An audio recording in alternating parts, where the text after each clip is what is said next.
Hey guys, it's Kevin Kreider.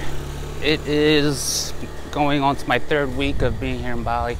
It's been kind of a little nerve-wracking at times to do a vlog by the side of the road, but I thought I'd be adventurous today because I've been hearing stories of people having their phone while they're motorbiking, and then motorbike gang will just literally snag up their phones right while they're looking at directions or looking at a text, and then steal their phone, and then you don't have a phone. And I'm vlogging on my iPhone right now. And then what'll happen is too, roommates are going out and they're getting their stuff stolen, their passports, their phones, their pocketbooks, and they're just leaving it unattended for about 30 seconds, even a minute. And it's kind of scary for them. So if you're ever visiting Bali and you think it's really safe and people are super kind, they are. But just like any other place, there's a few bad peanuts and you gotta keep your stuff really close to you. So I'm actually walking on this side of the road, the wrong side, with people facing me, and then having the camera on the right side so people have a less chance of snagging the phone from my hand. I wanted to update you a little bit on what's going on with my vegan journey in Bali. It's a possibility the vegan in Bali might be coming to an end, but not the vegan part. I was invited to go to Vietnam, which I was on my bucket list. And it's kind of crazy because what happened was I literally, my vegan journey might be coming to an end in Bali. It might be just happening more in Vietnam. I was asked to go to Vietnam and to train some people who were going on a trip anyway and do a beach workout. Actually just tagging along with them since they already planned out the trip and the villas and where we're staying, which is great, so I don't have to do any thinking that way, and just see Vietnam, because I was literally thinking, holy cow, Bali's awesome. It's not what I thought it would be. I thought it'd be a little bit more, less westernized. It is a little bit expensive at times, especially clothes. I was told not to bring any clothes here because you pack light, because the clothes are so good and well made, and they're cheap, very cheap. So I didn't bring that much. And they really haven't found cheap clothes that are really good, and the really good clothes are really expensive. They're basically American prices. I mean, shit, I just bought a pair of workout pants for like $86, and I'm like, it's the only pair of workout pants that are good quality that I like, that fit me as well, and that look good on me. So I was just like, I haven't been able to find this in Bali. It's all like weird shaped, or quality's not that good. You gotta hustle so you can find American prices here. And now the Bali trip might be coming to an end a little bit sooner. I'll be back on but what'll be really interesting for me is that it's not going to be set up in a vegan environment like I am right now. I wonder what it'll be like to be vegan in Vietnam. I know it was really easy in Canggu Beach, right around here. Made it very simple, because it's actually almost surprising if you don't go to a restaurant. If you go to a restaurant and they don't offer a vegan food, or most of the food is vegan, or at least vegetarian. So that made it very easy to do here. And that's the thing that I'm wondering about Vietnam, if that'll help or if it'll hurt me. But because I've been doing this for about 19 days, it's getting easier and simpler to be vegan. But like I said, I just find that sometimes it's hard to get enough calories in, especially enough protein that fills you up. I mean, like I was doing intermittent fasting today, and I got super fatigued and hungry. It's like my blood sugar just dropped around 11 o'clock, and I had to eat.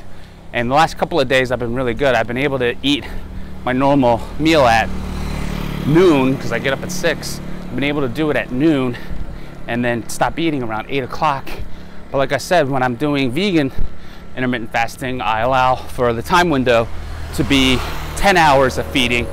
But the general rule of thumb is, first thing when you wake up, 4 to 6 hours of fasting, and then you can have your first meal.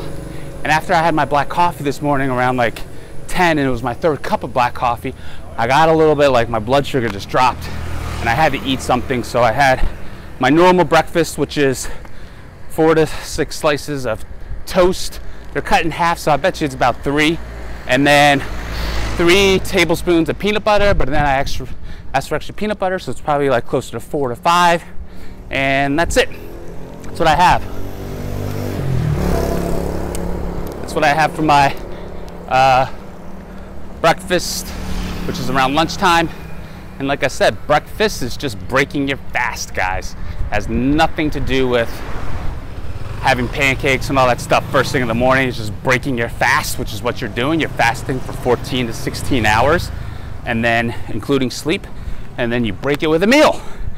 And it just so happens we're commercialized to believe it's pancakes and eggs and all that kind of shit. And here in Asia, they can break their fast with, I don't know, if you're in Singapore, it's chicken rice. Here it's tempeh and vegetables and rice and all these things. And they have Americanized breakfast here, obviously, for us, or Westernized breakfast. But you'll see that they'll eat tofu and rice for breakfast. It's just breaking the fast. Choose what you like. Doesn't have to be the normal pancakes. And I got a little sidetracked there, but I was thinking as I was doing my Hatha yoga class, and I was doing a yoga class, maybe 2 a day for a while, I just got like this feeling of like, shit, I'm getting bored. You know, I'm kind of eating the same stuff every day, doing yoga, writing, vlogging, doing all this stuff.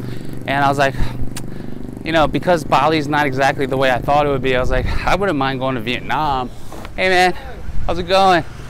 Wouldn't mind going to Vietnam. I'm getting familiar with this place, but I would like to leave just for a little bit. I don't want to be here and just keep doing the same thing just for the sake of doing the same thing over and over again. But hi ladies, and I don't want to just do it just for the sake of it, and I want to do it because I want to, and I was just getting bored and just like whatever, you know. So I chose like this opportunity. It's like you ask and then shut up and receive it. So I asked for that. Then I also asked for like, crap, I really don't want to be in this room anymore. I'm sharing it with 4 people, then I'm sharing the bathroom with 8 people altogether, which I've never done before. I know I could have gotten my own room, but I wanted to see how this would work, and I just haven't been getting much sleep. The doors keep slamming back and forth all night long. It gets too hot, even though there's air conditioning. And the mosquitoes and flies, and it's just not my type of place to be in. So I've been losing sleep, and I was like, you know what, I'd really like to have my own room. And then I met somebody here. She's been very gracious in helping out, and she offered her place. She does this quite a bit. You know, she believes in karma. You know, what you give is what you'll get back in return, and probably tenfold, because I've seen that happen in my life too. And I'm really grateful that I was able to put this out there, and without even literally asking her, she just offered it, and then offered to go to Vietnam. And I'm like, man, it's like, what are you reading my mind? I've been wanting to go to Vietnam. And so I'm going to take that opportunity. Just have to finalize visas, because as a good American, I always believe, because I'm American, that I can go anywhere, but just not Vietnam without a visa, apparently. So ignorant, right? But I was like, wow, really? Embarrassingly, I just thought I could just walk in there and be like, I'm American, you accept me, right? Nope, not in Vietnam. So getting an emergency visa passport, booking the plane tickets. If all works out, I'll be in Vietnam doing my vlogging. And that's kind of what I learned, and more wanted to update you on the vegan journey. Guys, I know I'm going through a lot of mistakes, and probably some of you are frustrated because you're like, you're making all the mistakes. I just wanted to let you know I did this on purpose because I wanted to have more wisdom in the vegan diet. And wisdom is more than just reading and doing research on it, but actually going through it, doing and going through all the mistakes and overcoming them and sharing them and knowing exactly what the frick I'm talking about when I make mistakes, and know what I'm talking about when I make successes. So And then when people say, like, you know, you're gonna go through a little bit of a soy kick and get fatigued, I want to actually experience that a little bit. I want to know what it's all about. And look, I don't want to make all of them. I'm just making a lot of them right now. So guys, I hope you enjoy this, because I'm going to collect as much as I can from this. And you can subscribe to my YouTube channel. You can follow my vegan journey as well. It's not just in Bali. And subscribe. If you want a free survey to take to design a perfect body by using one of my programs, you can take the body design tool. Descriptions above. It's in the description above. And I'll see you guys soon.